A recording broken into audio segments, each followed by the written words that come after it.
une nouvelle vidéo top ou flop. Et comme vous l'avez vu dans le titre, cette fois-ci j'ai passé commande sur le site de Bis, qui est une marque australienne si je me trompe pas. Puisque dans ma précédente vidéo où je testais Make Up Revolution, vous avez été nombreuses à vouloir que je vous parle du maquillage Bis. Donc c'est ce que j'ai fait. Pour la prochaine fois, n'hésitez pas à me dire ce que vous aimeriez voir comme genre de vidéo, quel site, quelle marque, peu importe. C'est assez varié. Donc là j'ai passé une petite commande il y a plusieurs semaines, enfin il y a un petit moment. J'ai reçu ma commande au bout d'une semaine à peu près. Ouais, au bout de 7 jours, c'est ça. Environ. Tout était très bien emballé, enfin voilà, il n'y avait aucun souci d'emballage, de quoi que ce soit, c'était soigné, aucun problème. Sur le site, vous avez vraiment beaucoup de choix. Ils ont énormément de choix de maquillage, que ce soit pour le teint, pour les yeux, pour les lèvres. Particulièrement pour le teint, j'étais très étonnée de voir la variété qu'ils avaient. Pas mal de teintes également, ils ont aussi beaucoup d'accessoires, enfin il y a pas mal de choses. Le tout à des prix hyper abordables. Enfin, vous avez du make-up vraiment pas cher et qui est en tout cas plutôt de bonne qualité. Donc je vais vous montrer un petit peu mes tops et mes flops. Donc je vais commencer avec le plus gros top de la commande, et c'est une poudre que j'ai acheté, oui, mais que j'ai surtout utilisé dans mon précédent tutoriel où c'était un make-up glowy et alime que j'avais appelé. Si vous voulez le voir, il sera toujours, la vidéo est sur ma chaîne bien entendu.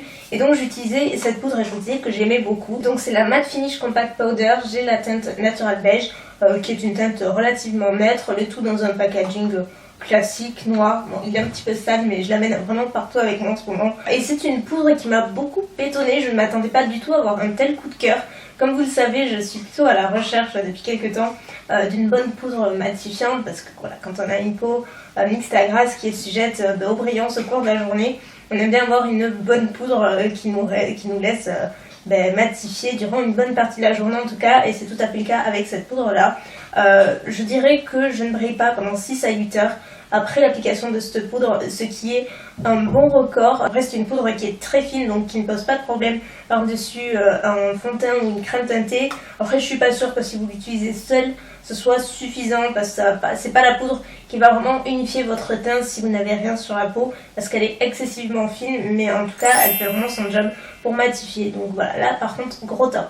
Dans la même lignée, j'ai voulu tester un fond de teint compact en poudre, donc de chez Bis. J'ai cette fois-ci pris la teinte Sand Beige, qui est un tout petit peu plus foncé, légèrement plus foncé. Je me suis dit quand je vais prendre des couleurs ce sera plus sympa, surtout pour l'été. Moi j'aime beaucoup tout ce qui est version plus compacte et fini, en tout cas plus léger, tout ce qui est poudre, etc. C'est vrai que moi j'aime pas trop charger mon teint l'été, et du coup je m'étais dit que ça c'était plutôt une bonne alternative. En tout cas pour essayer c'était sympa.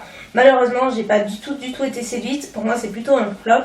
Pour moi c'est plus une poudre qu'un fond de teint compact, parce que malgré le fait que ce soit légèrement teinté, ça n'unifie absolument pas le teint, ça n'apporte pas de couvrance, zéro couvrance. J'ai essayé plusieurs fois sur peau nue, mais ça ne fait absolument aucune différence. Je préfère 100 fois la MSF naturelle de MAC, qui elle unifie vraiment le teint. Elle est parfaite en fait, elle se suffit à elle-même, tandis que celle-ci elle est beaucoup trop fine, et du coup c'est plutôt un produit que je vous conseillerais d'utiliser en poudre par-dessus un fond de teint par exemple, parce qu'elle est excessivement fine. Mais en tout cas c'est vraiment pas suffisant pour juste en tant que fond de teint. Là j'ai pas trop compris, on va dire. Ensuite j'ai voulu opter pour de blush. Ce sont des produits qui sont plutôt bien notés en général sur Bis, donc je me suis dit allons-y. Ils avaient plusieurs types de blush aussi, donc j'avais pas trop lesquels prendre. J'ai opté pour les carrés comme ceci. Il y a écrit juste blusher, donc je ne sais pas. Alors il y a un gros souci par contre au niveau des teintes sur le site, et ça c'est vraiment général. Tout ce qui est vernis, blush, rouge à lèvres, gloss, enfin voilà, là où il y a vraiment de vraies teintes à chercher. Ça ne correspond pas du tout à ce que vous recevez, mais alors vraiment pas. Donc par exemple, le meilleur exemple que je puisse vous donner, c'est ce blush là. Le nom c'est Perfectly Peachy. Donc quand j'ai lu le nom et quand j'ai vu la teinte sur Bis, je m'attendais vraiment à un pêche, un vrai pêche quoi, tout ce qu'il y a de plus pêche. Et je me suis retrouvée avec ce marron, qui est pour moi plus un bronzer qu'un blush, parce que là ça n'a rien de pêche du tout. C'est juste, c'est marron quoi, il y a rien de pêche. Donc gros souci au niveau des teintes sur le site, du coup j'ai pas du tout utilisé. En bronzer ça peut faire l'affaire, mais bon c'est clairement pas une couleur qu'on utilise En tant que blush, j'ai pas trop compris, à mon avis il y a un petit souci.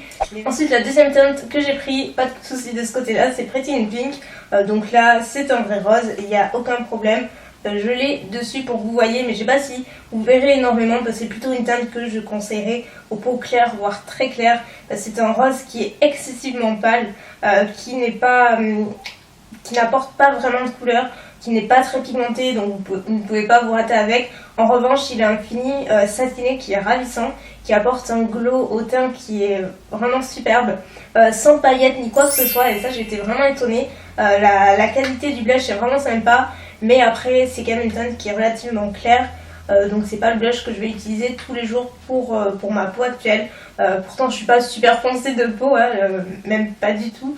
Mais vous voyez, je trouve que c'est un peu fade sur le teint par exemple, pour ma carnation en tout cas. Dernier produit teint, j'ai voulu à tout prix tester un bronzer parce que j'en avais toute une ribambelle et je savais pas du tout lequel prendre. J'ai pas mal hésité d'ailleurs. Finalement, je me suis penchée vers la bronzing powder qui se présente comme ceci. Donc c'est toujours un packaging en plastique classique. Ça se présente comme ça, c'est le packaging, il y a pas mal de quantité quoi, c'est assez grand. Je l'ai aussi utilisé aujourd'hui pour que vous puissiez un petit peu vous rendre compte, mais je sais pas du tout comment ça sortira avec la lumière. Globalement, j'aime bien ce produit. C'est pas le produit que je vais utiliser tous les jours. En revanche, pour cet été, je pense que j'utiliserai davantage que maintenant. Parce que je pars du principe que cet été, je serai plus bronzée. Et c'est vrai que sur une peau hâlée, ce genre de produit, c'est très joli. En revanche, c'est un produit que j'utiliserai davantage sur le décolleté, le cou, etc. C'est un fini qui est très satiné, donc il n'est pas mat du tout. Il est satiné avec des micro-particules dorées qui renvoient la lumière. Ça fait pas des chutes de paillettes, mais ça renvoie quand même la lumière. Et après, c'est quand même très pigmenté, donc c'est vrai que sur le teint, là par contre, il faut faire attention. C'est pas comme le blush précédent. Là, vous pouvez totalement vous rater. Donc le mieux, en tout cas, moi c'est ce que je fais, c'est que j'utilise un pinceau duo fibre pour utiliser cette poudre-là. Et ainsi ça diffuse un petit peu mieux quand même la poudre et ça permet de ne pas avoir de pâté ou quoi que ce soit. J'aime bien l'appliquer au niveau des tempes parce que ça renvoie la lumière encore une fois. La teinte est plutôt pas mal, elle tire un tout petit peu vers l'orangé, mais pas des masses, donc ça c'était le truc où j'avais le plus peur. Donc les seuls produits qui ne m'attiraient pas des masses, c'était les produits pour les yeux, que ce soit mascara, liner, fard à paupières. J'ai pas été attirée particulièrement, mais je voulais à tout prix tester au moins un truc. Donc j'ai opté pour cette petite palette, c'est la palette numéro 1 au niveau de la teinte. Voilà, une petite palette de fard à paupières qui est vraiment toute petite, qui est composée de plusieurs, donc il y en a 8, 9, il y a 10 fards. Ils sont assez petits, donc pour en porter c'est bien. Mais encore une fois, c'est le même problème que pour le reste. Au niveau des teintes, ça ne correspond pas du tout à ce qu'on a sur le site. C'est pas des teintes qui sont incroyables, on va dire. Elles sont assez basiques. C'est pas des teintes à utiliser pour tous les jours. Je suis pas particulièrement emballée. Après, au niveau du fini, de la qualité, ça va à peu près. La pigmentation est assez sympa. On va dire qu'elle est au rendez-vous, à part pour deux teintes, genre la violet et la plus claire. C'est pas très pigmenté. Celle-ci, elle est très poudreuse. Ça fait des chutes énormes, donc je la déconseille. Le noir est pas du tout pigmenté. Le reste, ça va à peu près, mais voilà, c'est juste pas des tons que j'apprécie particulièrement. C'est pas la palette du siècle pour moi en tout cas. Je pense que les trucs qui m'attiraient le plus sur Biss, c'était les rouges à lèvres. Donc j'en ai pris 4. Je me suis vraiment limitée, je voulais en prendre plein.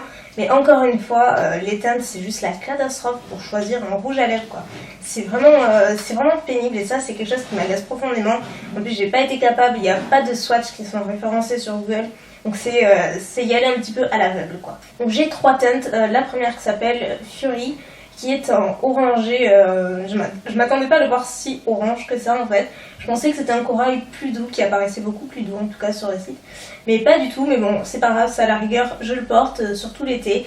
La couleur est très belle. Ensuite, à l'opposé, j'ai voulu opter pour un nude, et là c'est le Latte to Go, qui est un tout petit peu plus foncé que ce à quoi je m'attendais. Mais ça va encore, c'est encore passable, c'est encore portable. C'est un genre de beige, de beige on va dire. Et celui-ci qui est le Pink Friday, qui est un bubblegum pink, vraiment, ouais, c'est tout à fait ça. C'est le rose bubblegum par excellence, qui est hyper vif, il est vraiment sympa celui-ci. Je le portais encore hier et c'est vrai qu'il est très sympa. Au niveau du fini, donc c'est totalement mat. Ils sont très bien pigmentés, ils sont bien couvrants, ils tiennent très bien, ils n'assèchent pas les lèvres. Enfin, franchement, énorme top pour cela. Je vous les conseille à fond si vous voulez tester. Je vous conseille vraiment les matte lipstick de chez Bis. Ils ont plein de teintes. Dans la catégorie Longwear Lipstick, j'ai la teinte Lip Service. Je sais pas si c'est ça la teinte. Je sais pas du tout parce qu'il y a plein de trucs décrits. Là, c'est une teinte à laquelle je m'attendais pas du tout. Par exemple, je pensais que c'était un mauve beaucoup plus clair.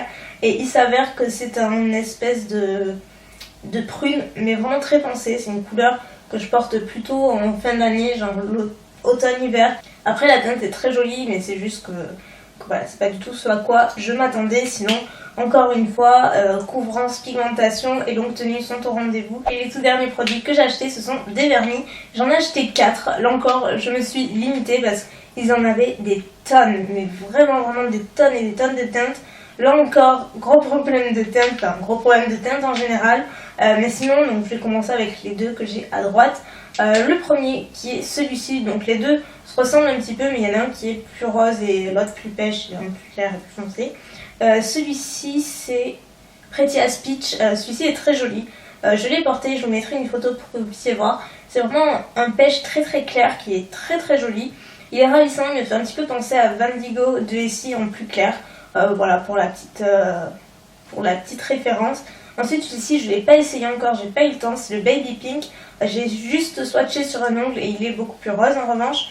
Vous voyez, il est quand même plus rose que celui d'à côté. Ici j'ai le Fairy Tale Floral qui est un... Je pensais que c'était un beige un petit peu plus nude. En fait il est quand même assez foncé comme nude. C'est une teinte encore une fois que je porterai plutôt en fin d'année. Et enfin celui que j'ai sur les ongles actuellement. Je ne sais pas lequel c'est puisque l'autocollant a sauté, il n'y est plus. Donc je ne sais pas mais je retrouverai sur ma facture. Donc c'est un turquoise, c'est vraiment un turquoise un petit peu mentholé qui est très sympa. Après au niveau de la formule et du vernis en général, c'est pas de très gros top, c'est pas des vernis que je rachèterai en tout cas. Pour être honnête avec vous, les couleurs sont jolies. Par exemple pour cette teinte là qui est ravissante sur l'ongle, j'ai dû appliquer 4 couches pour avoir l'opacité que vous avez vu sur la photo. Donc 4 couches c'est quand même pas rien, sachant que bon il sèche assez rapidement malgré tout, mais ils sont quand même assez fades, c'est à dire que dès le lendemain ils sont plus très brillants malgré le fait que moi j'ajoute un top coat. Ils commencent vraiment à se ternir très rapidement, ils tiennent pas très longtemps. Et par exemple pour celui-ci que j'ai donc sur les ongles aujourd'hui, vous voyez j'ai appliqué que 2 couches et je me rends compte qu'il aurait fallu une troisième parce que on voit la trace du pinceau. Le pinceau je n'aime pas du tout, on ne peut pas faire quelque chose de très homogène. Les poils certains sont un petit peu mal coupés, donc on ne peut pas faire quelque chose de très net. C'est assez dommage. Après les couleurs sont jolies, mais voilà, pour moi c'est pas le top du top, même si certaines couleurs sont jolies comme celle-ci. Donc voilà pour la vidéo d'aujourd'hui. Écoutez, j'espère que ça vous aura plu d'avoir un avis différent peut-être de la marque Bis, qui est une marque qui était toute nouvelle pour moi aussi, donc comme ça c'était nouveau pour tout le monde. Et puis n'hésitez pas à me dire dans la partie des commentaires quelle marque ou quel site vous souhaiteriez que je teste en fait pour une prochaine vidéo dans ce style là. Sur ce, je vous fais plein de bisous et je vous dis à bientôt. Ciao.